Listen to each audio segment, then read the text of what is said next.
Selamat siang. Perkenalkan, saya Miranti, mahasiswi UNJ.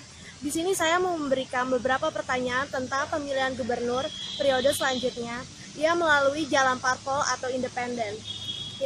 Ke pertanyaan pertama, bagaimana pendapat Anda yang mengharuskan calon independen memiliki 3% dari data pemilih dan baru bisa mengikuti pemilihan gubernur?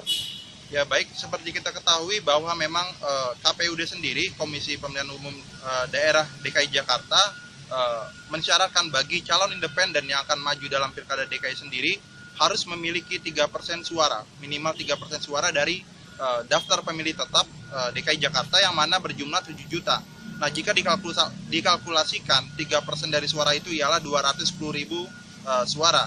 Sedangkan Pak Ahok sendiri yang dari jalur independen sudah mengumpulkan lebih dari 400.000 suara, sehingga saya kira tidak ada masalah dengan persyaratan tersebut dan Pak Ahok sudah melampaui syarat tersebut, begitu.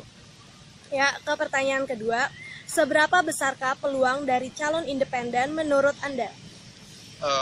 Saya kira masyarakat DKI Jakarta sendiri memang sudah cukup pintar, sudah cukup rasional memilih calon pemimpin mana yang tepat untuk mereka, sehingga masalah parpol ataupun independen lagi-lagi balik kepada kepercayaan masyarakat kepada parpol itu sendiri, yang mana mungkin dalam satu dekade terakhir sudah banyak sekali kasus-kasus korupsi yang memang menjerat pemimpin ataupun anggota-anggota dewan dari parpol, sehingga dalam konteks Pilkada DKI sendiri kepercayaan masyarakat terhadap parpol itu sendiri sudah berkurang, sehingga menyebabkan adanya pengalihan suara dari parpol itu sendiri terhadap calon independen, yaitu Bapak Ahok sendiri, begitu. Ke pertanyaan ketiga, apakah calon yang didukung oleh parpol lebih berpeluang memenangi pilgub tahun ini dibandingkan yang independen? Nah, masalah peluang ataupun kemenangan dari Pilkada DKI sendiri, kita tahu bahwa nantinya akan ada satu putaran ataupun 2 putaran dalam pemilu itu sendiri. Nah, itu tergantung dari berapa banyak calon ataupun pasangan calon yang akan maju di pilgub nanti. Nah, balik lagi kepada faktanya bahwa di segi parpol itu sendiri sudah mungkin ada 3 pasang ataupun 4 pasang calon dari parpol.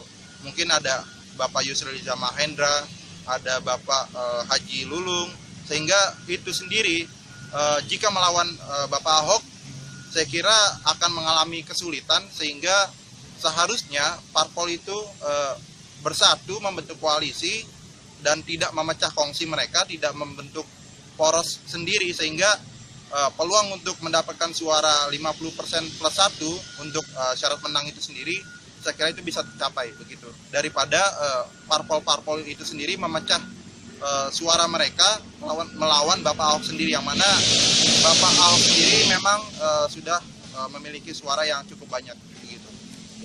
Terima kasih.